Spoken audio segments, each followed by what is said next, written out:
Hello, my name's Sam. Welcome to my channel. So in today's video, I'm going to be reading the lowest rated books on my TBR. For a couple reasons, I just feel like it's a good hook, it makes for a good video, and also I do tend to like lowly rated books. Yeah, spoiler, this was bad. I'm very bored. It's like put me to sleep, like every time I've tried to read it. What was the point?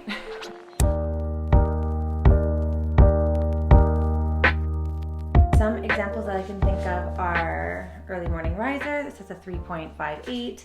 Death Valley by Melissa Brodeur. This has, I think, like a 3.49. Bunny has a 3.5. Midnight is the Darkest Hour, The Book of the Most Precious Substance, The Pallbearers Club. So I already went through and looked and I picked the 4 lowest books on my TBR. So starting with number 4 is The Husbands by Holly Gramazio. This has a 3.53, and this is about Lauren, who's basically stuck in like a parallel universe loop where every time a husband goes up into the attic, a new one comes down. Third is You're Invited by Amanda Jayatissa, and this has a 3.51, and this is following Amaya, who gets invited to the wedding of her ex-best friend and her ex-boyfriend in Sri Lanka, and the bride ends up missing, and is she maybe dead? Did Amaya maybe kill her? Number 2 is The Writing Retreat by Julia Bartz, and this is also following ex-best friends, but instead of being at a wedding, they are at a writing retreat with this like kind of reclusive author who lives in this isolated mansion, and she's picked some young up-and-coming writers to go on a writing retreat and write a novel in a month and compete against each other, and I've heard that it kind of goes a little bit off the rails. And the lowest rated book on my TBR is Death in Her Hands by Otessa Moshbegh. This has a 3.24, and this is following an older woman who lives alone with her dog, and she finds a note in the woods about a dead body, but there is no dead body, and she slowly spirals and becomes obsessed with it. So yeah, those are all the options I have. I think I'm going to start with You're Invited because this is the only one that I have the audiobook of currently. And I have a lot of things that I need to do around the house today. I have a huge list, and I'm going to try to get it all done while my daughter is off at gymnastics camp. So yeah, let's get started, and I'll let you know when I have something to say.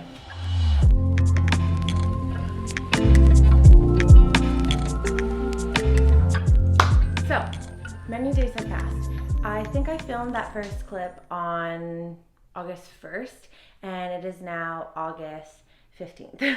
And I watched the clip back, and wow, that girl was so ambitious. I was like, I'm gonna get this done, and this done, and this done, and I didn't get anything done because my daughter was at a gymnastics camp, and I had to pick her up early because she was sick, and then I just never did anything. I actually just finished the book last night. It took me forever to get through, and I don't know if it was just because I was busy or because it was just bad.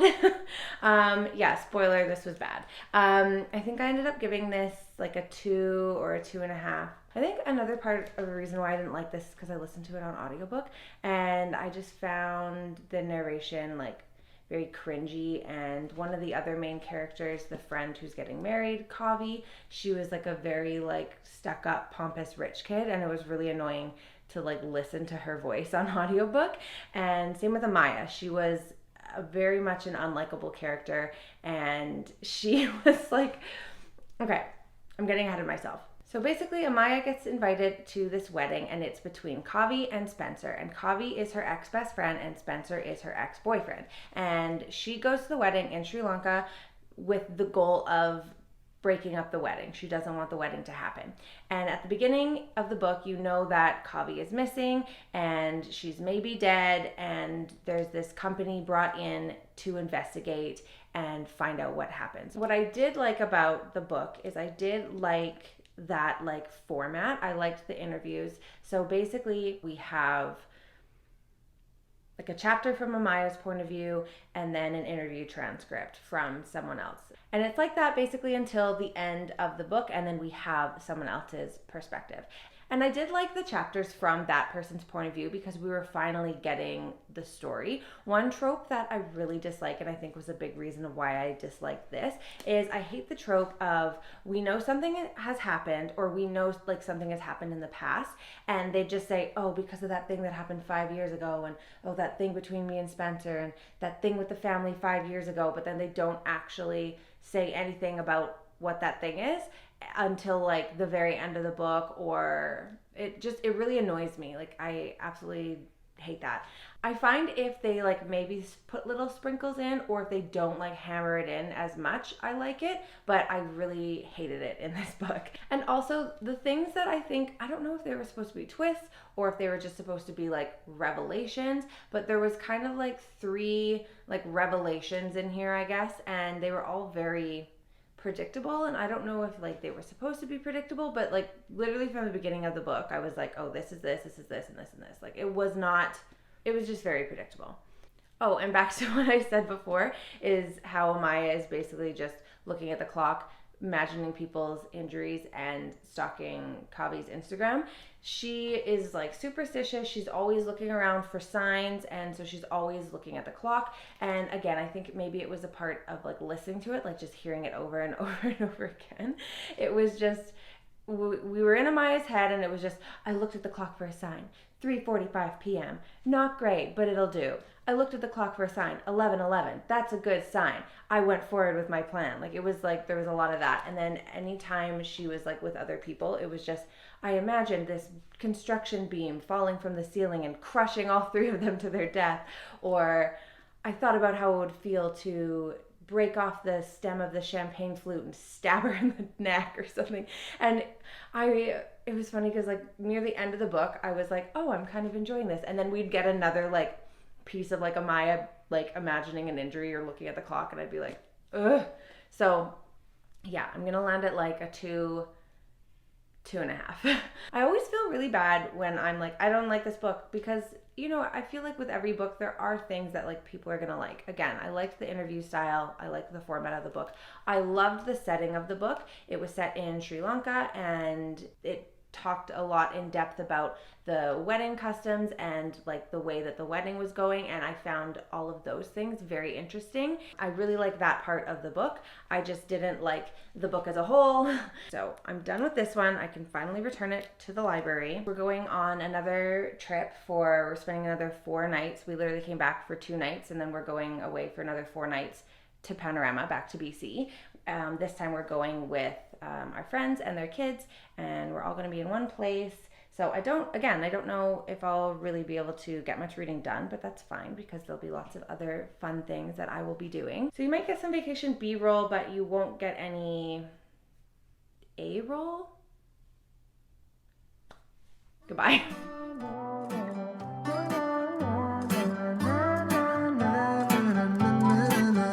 Pick a movie, I'll pick you up, we'll go eat sushi,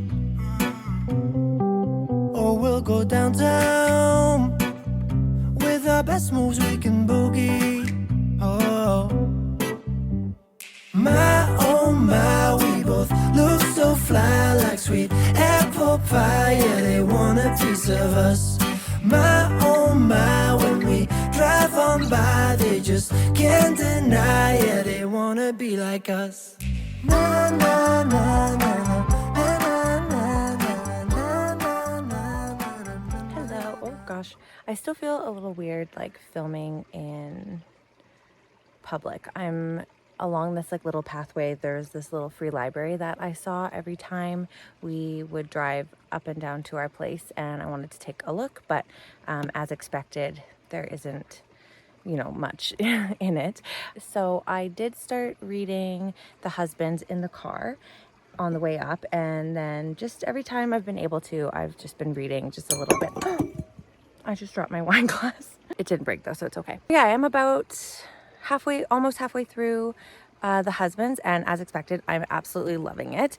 It is kind of reminding me of everyone in this room will someday be dead, how we're just kind of following this girl in an unfamiliar situation, and she's just kind of like stumbling through being dropped in this situation, just trying to figure out her life. And that is kind of what's happening with Lauren, which is the main girl in the book. And she's 31, and she comes home one night from a bachelorette party for her best friend, and there's a random guy in her house, but he knows her name, and there's pictures of them on her phone, and it's clear from like the pictures on the wall and from like the messages and the photos in her phone that they are married. And so she at first thinks that she's just forgotten this huge chunk of her life, but then he goes up into the attic and she watches a totally new guy come down, and then she's confused, sends him back up, and then a new guy comes down. And yeah, she just has to figure out her new life like as the husbands come down, and in some her life is wildly different, and in some it's more or less the same. And I'm finding it very funny. I've laughed out loud like multiple occasions, and she'll kind of go through stages. Like she'll do these like husband loops where she is kind of trying to find like the right one for the moment, and she'll just send them up, bring a new one down. No, send them up, bring a new one down. No, that's not gonna work. Like for example, she had to go to her friend's wedding, and she was basically just trying to find a guy that she could take to the wedding. And this one guy, she was going to have to stay in a tent overnight, and the one guy that was coming down was going to be way too tall. She didn't want to cram in a tent with him, so she sends him right back up. And yeah, sometimes she sends them back for silly reasons like that, and other times it's more serious things. Like in one of the lives, her sister wasn't with her partner and didn't have her kids, so she was like, nope, that can't be the world that I live in right now. And some husbands go back right away, and others kind of put up a little bit of a fuss. And yeah, so I'm just like really enjoying just her fumbling through this life. Yeah, the other thing I'm finding so interesting about this book is the fact that she's just dropped in these marriages. And it's not like this is a first date, this is a first impression. You're in this marriage, this is a comfortable situation. You've known this person for X number of years, so you have the history with them and inside jokes, and you know, you have fallen in love with this person. And just being in the middle of this marriage when you have no idea of any of that prior history is so interesting, because obviously the things that, you know, bug you about a long-term partner or a husband, they're not going to matter as much when you have all of that history in your mind. It's not like, you know, your husband does something or your wife does something that bothers you and you're like, okay, goodbye. But with the people that, you know, she is having in her life, it's like they do one little thing. She's like, oh, this guy complains too much, I'm sending him back up in the attic. Or this guy's a really loud chewer, I'm going to send him back up into the attic. But obviously at some point in her life, she did marry this person. There's people on the pathway.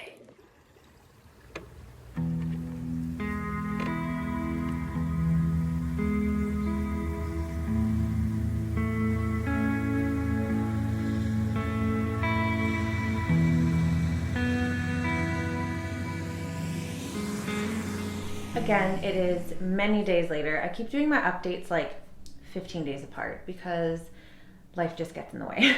So we got back on the 20th, and now it is the 28th, and it is very dark and gloomy outside. It's been like, sorry, it's very loud. It's been like raining and windy and just like gross outside all day. So I'm in my comfies, feeling a little bit better. I did finish The Husbands on, I don't think I finished on the car ride home. I think I finished it that night. Like I think I read some in the car, not as much as I would have liked. I think I'm losing my ability to read in the car. But yeah, either way, I finished it and I'm giving it 5 stars. Definitely one of my all-time favorite books. It continued on the same way that it was going from my last update. She just keeps looping through these husbands. So the book was kind of like, there was sections where she was just like rapid fire going through husbands, and we would get all of the reasons why she would send them back up. And it was her getting a new husband, maybe hanging out with him for like a day, calling in sick to work, spending a bunch of money, and then like resetting her life. So we wouldn't get a lot of the time of her with those husbands. We would just get like the reason that she sent them back up into the attic. And then we would get some sections where she would spend a longer period of time with the husband. So we got more of her and that particular husband. And there was a few instances, like 4 or 5, I think, where she had a really hard time getting the husband back up in the attic. So she had to like be creative and kind of like go a little crazy, and those were really entertaining. And as well, something happened like halfway through the book that I really liked, and I think it could have gone a totally different direction, and I like the direction it went in, less cliche. Okay, I got distracted because my husband came home and the camera angle probably changed because my daughter like knocked it over. But yeah, I really enjoyed it. I loved honestly everything about it. It made me laugh. It wasn't like a really like thought-provoking story. Like by the end of it, like there wasn't some huge message or takeaway like there was in the Midnight Library, which I feel like a lot of people would maybe go in thinking that it's similar to the Midnight Library, and that is maybe why it has a lower rating, because it's not a serious story. There is no takeaway. There is no like, well, there is like some takeaways, but there's not like this huge discussion of, you know, the realization she's made while going through this process of all these husbands. It's just like a funny story of her just being in a parallel universe loop. And it was really fun because even though she's like married to these people, it felt like she was going on like a bunch of first dates. And I really enjoyed the parts where the author just like listed like all these quirks that like these men had. And it was funny because she started making like a set of rules for her husbands. Like there'd be big ones like, you know, if I realize that I'm cheating on them or they're cheating on me, like that's a no. If she didn't really like her job, she would do it. If she wasn't in a good place with like the major relationships in her life, she wouldn't do it. And then she would also have like silly ones too. Like going through all these husbands, she realized that, you know, so many men have a really bad special bolognese recipe. So if her husband would start like making bolognese for dinner, she'd be like, oh, but first can you go check that thing in the attic? And it was reminding me of, I said already that it kind of reminded me of the vibes of Everybody in This Room Will Someday Be Dead, how she's like just dropped into a situation and she's just kind of like fumbling through things. But it also reminded me of the movie Palm Springs with Andy Samberg. Even though that one is like a time loop kind of situation, it's like both of these characters, it's like they're not really trying to fix the situation. They've just like accepted that this is their life. And the vibes of both of those I felt were similar. I said earlier about how it really made me think about like the little things that you do in a relationship or just in general that would annoy somebody that you just met, or that you might not do with somebody that you just met, but you're comfortable to act that way around someone that you're married to or someone that, say, you've been around a long time, because you have shared history and everything between you guys that makes it so that this one little thing isn't gonna like make you guys break up. But if you don't know the person, you're like, yeah, I don't really want to spend any more time with you. And there was a part in here that explained it really well. There is a time, she thinks, at the start of any relationship when the process of falling in love softens a personality, like wax in a warm room. And so two people in love change, just a little, pushing their wax figures together. A protuberance here smoothed down by creating a dip there. It doesn't last long, the time when love can gently change who you are. And in the relationships that she's visited over the last 6 months, the moment has long passed. She has been presented with the shape of her new husband and invited to either contort to fit or reject him wholesale. And I just really loved that. I just really loved this book, and I hope that it finds its audience and that like the low rating on Goodreads doesn't deter people from reading it. So yeah, done with that one. It's gonna go in my favorite section of my bookshelf. And then it has been, like I said, a long time has passed since, you know, I finished that book, and I had picked up Death in Her Hands by Otessa Moshbag. And this should take me no time to read because it's short. It's like 260 pages. It's like a short book. I just feel like I could read this very fast, but I'm like 50 pages in and I'm very bored. I would pick it up and like read 10 pages, and then I would just get bored and I would put it down, or I would get tired and I would fall asleep. And I just need to finish it. I don't really have anything to say about it right now, so I feel like I'm just gonna finish reading it and then give you my final thoughts when that happens. So see you then.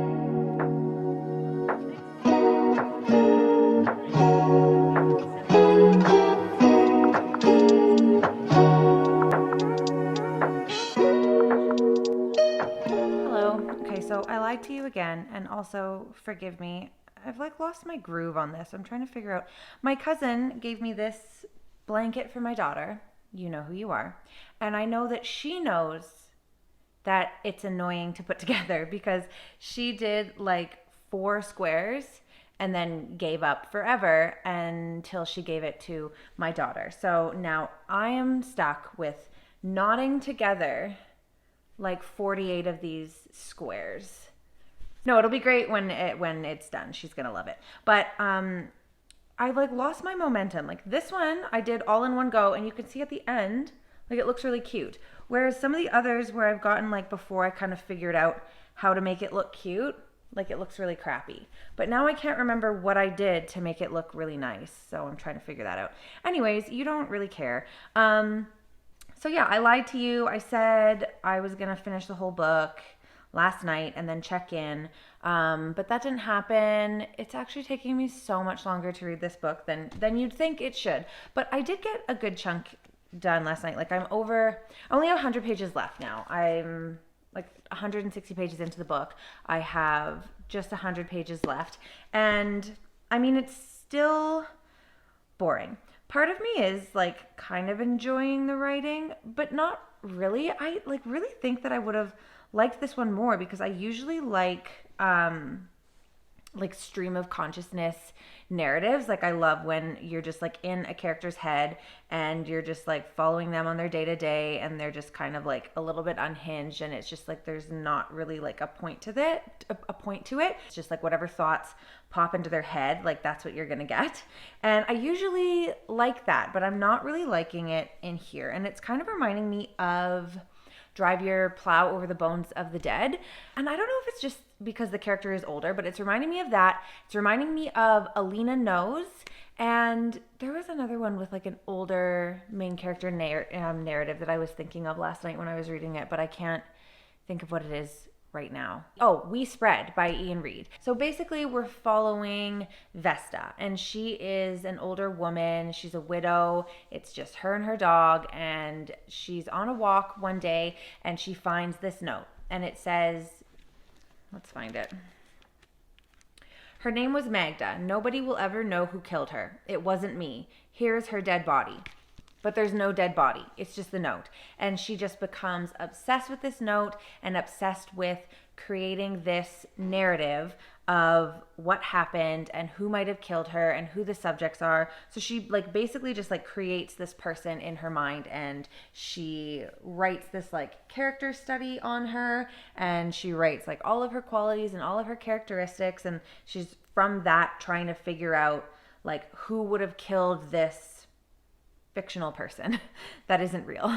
And that's all it is. Some things start happening, and I don't know if she's like imagining them or like she's just like starting to like become paranoid and like hallucinating, or if like something is actually happening. But yeah, so far like 160 pages in, it's just kind of boring. I'm just kind of bored. I don't know. It's like put me to sleep like every time I've tried to read it. I'm hoping to finish the last 100 pages tonight. I'm not going to read any more of it today because I have the audiobook of The Writing Retreat, the last book on my list for this video. And I'm trying to be productive. I want to do a bunch of stuff today. And so I'm going to start that one and listen to that one. So yeah, I'll come back probably tomorrow when I have my final thoughts on Death in Her Hands, and then with my initial thoughts of The Writing Retreat. So the reading has been slow, just like the blanket assembly, but I'm now done 1 line out of 6, I think. And now I'm going to start the other one. And I have finished Death in Her Hands by Tessa Moshbag. And my final thoughts are what was the point? I didn't see the point of it. I don't know if maybe I'm just too dumb for it, or I don't know. Like I said, I usually like stream of consciousness narratives where we're just in the character's head and we're following them around day to day. They're not really doing anything. They're just like, you know, living their basic life and thinking weird thoughts, and we're just like along for the ride. And I usually like those, and that's pretty much what this was. She found this note, and then she just spent days and days and days and days just obsessing over it and making up these little things in her head about who these people were and what could have happened, and just like making up these scenarios, and things would happen and you would kind of question, like, is that actually what's happening, or is that's just like what's going on in her head? And yeah, I found it very boring, and I zoned out. Like, I would be reading it, and then I would just be thinking of other things, and it just wasn't keeping my attention. I don't know, the resolution felt kind of weird. Like, there was no resolution. If you liked Drive Your Plow Over the Bones of the Dead or We Spread, I feel like, yeah, you would like this one, because it's very similar. Like, older main character, you're just like in their head and you're questioning, like, is this woman, like, can we trust this woman? Is what she's saying true, or is she hallucinating? What's going on? And with Drive Your Plow Over the Bones of the Dead, I felt like there was a really good payoff. Like, that one, I didn't really enjoy it while I was reading it, but the payoff bumped it up in my mind from like a 2 to a 3.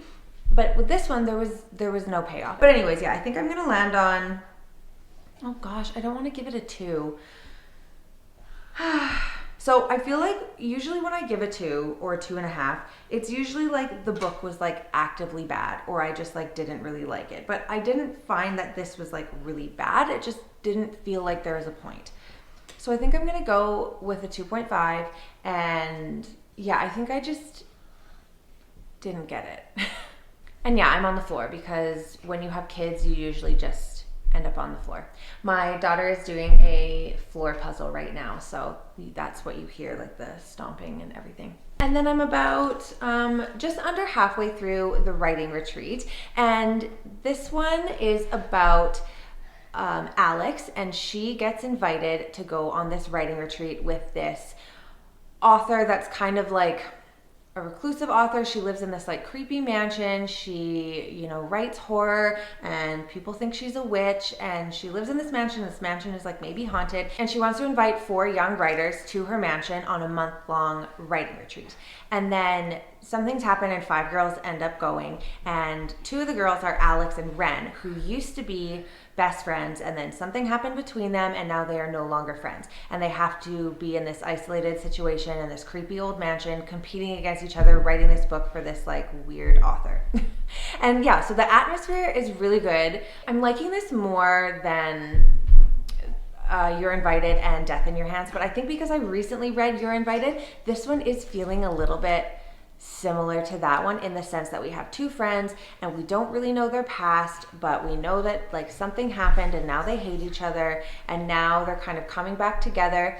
But where You're Invited bothered me, because I don't like when it's just like hammered in that, oh, something happened, but we don't know what, and it doesn't tell us until like the very end of the book. That really annoys me, and that happened in You're Invited. But in this one, we are getting some sprinkles, and before where I am in the book, we have found out, like probably around like the 35% mark, found out what it was between these 2 girls that caused them to have a falling out. So I'm liking that more so far than You're Invited, but in ways it is feeling kind of similar in a sense.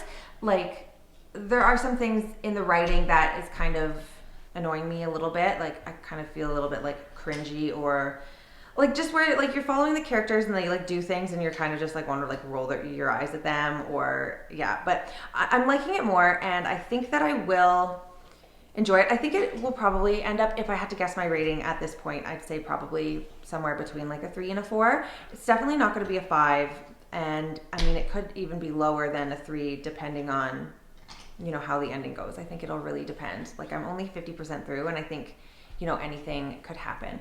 But yeah, I'm excited to finish it and, see where I stand. So I'm gonna continue listening to the audiobook probably tonight, and then I'll probably give you a little update in the morning, and then finish the book when my daughter's at school tomorrow. So that's the plan. We'll see if it actually happens. I've been a really bad reader lately, so wish me luck.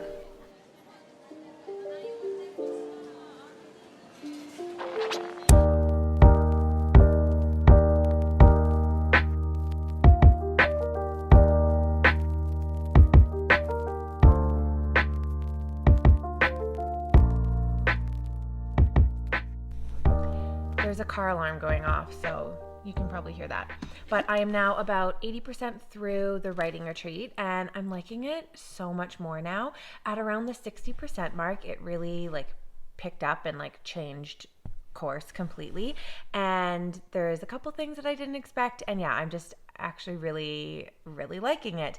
I didn't mention this before, but because they're all writing books, there's parts in here where it's excerpts from the book that the main character Alex is writing, and I've been enjoying those. They're just small little snippets here and there. I think there's only been 6 or 7 or something, but I'm liking that. Breaks it up a little bit more, but I am having to take breaks from this because it's making me feel physically sick. I don't watch a ton of TV, so I don't have a more recent example, but I used to watch Prison Break with my mom, and we both wanted to binge it, but we had to take breaks all the time because it would make us feel it was so stressful that it would make me feel physically sick. And I'm feeling the same way about this one. I've just been sitting here listening to the audiobook and tying hundreds of little tiny knots in this blanket, and I'm gonna keep doing that until I finish it. I think I only have 2 hours left on the audiobook, but I listen at just under double speed, so I'll probably be done in an hour and a bit, and I should probably get outside and go for a little bit of a walk. So I'm gonna just keep doing that and then let you know when I finish it.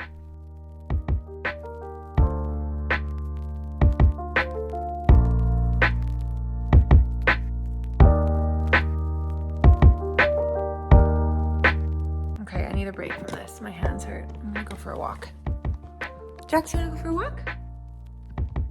Yeah.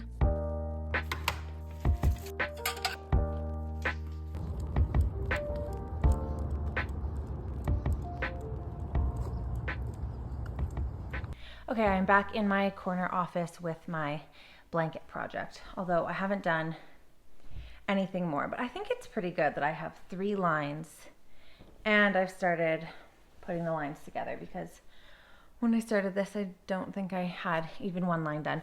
The delusional part of my brain thought that I would finish this blanket at the end of the video, but that's not gonna happen, because I think I calculated it and it's 900 and something little knots that I have to tie. And that's not including the ones that I have to retie because I screwed them up, or that I had to retie because I missed a string. Anyways, I went for a super long walk, probably too long, almost 2 hours. I walked to the library and back, and it's 45 minutes each way. And it was a really dumb thing to do, especially before working a night shift, because I'm pretty sure I got blisters on the bottom of my feet, and I can't really control how long I'm on my feet when I'm at work. So sometimes it's the whole shift I'm running around. Anyways, I finished this, and oh my gosh, I loved the last half of this. It really threw me off. It also gives me whiplash when I go into a book not really liking it, or I'm not really liking the beginning, and then it just a switch flips, and then all of a sudden it just clicks, or something changes, and I'm just really loving it, because then I feel flaky, I'm talking to you saying, oh yeah, I don't really like this, and I don't like this, and I don't like this. And then there was just something about the last half of this. I think because I was just expecting it to kind of continue on in the vein that it was, which was kind of a slow burn story. And I had known going into this that this kind of goes crazy, but yeah, it does definitely at the 60% mark, it goes off. And I wasn't expecting the direction that it went. And so I was very pleasantly surprised with what happened in here. It was tons of fun. Yeah, it was crazy. Like I couldn't guess like what was going to happen, and I was really enjoying it. Like it could have gone so many different directions. I will say though that like the very, very end, I liked, but I feel like it almost felt like a little bit of a cop out. But I did really enjoy the last bit. I think I'm gonna land on a 4 because it's like the last part of the book that's gonna stick with me. Like that's what I'm gonna remember because it's what I read most recently. I'm not really gonna remember kind of being like a little bit bored at the beginning or being a bit annoyed with like the character. And I think just because I read it well, not right after, but shortly after reading You're Invited, it just kind of felt similar, like a friendship falling out. We kind of had like this whiny, like poor me kind of main character, and that I didn't really love following. And then that just kind of went away, like because there was more pressing things that were happening, and it was very entertaining. I'd say, yeah, if you like thrillers that are kind of like a slow burn and then go like batshit, this is definitely for you. It kind of actually reminds me of, I feel like Midnight is the Darkest Hour was kind of like that, where it felt, and that also has a really low rating, and where that one, it was similar. Like it was kind of slow. You kind of like didn't really know what was going on, and then it just went absolute off the rails, and the ending was like batshit crazy. And this happened in this as well. But yeah, I am very much happy to have finished that book. I feel like I have been filming this video forever because I started filming it. I started reading the books for it like beginning of August, and now it is beginning of September. So have you been able to see down my shirt this whole time? I'm also looking forward to not reading like a thriller or like literary horror for a really long time, because 3 of the books in this video were that. I'm just looking forward to picking up like a straightforward romance or mystery. I'm also looking forward to not vlogging the next book that I read. But yeah, thank you for watching if you did, and I will see you in the next one. Bye.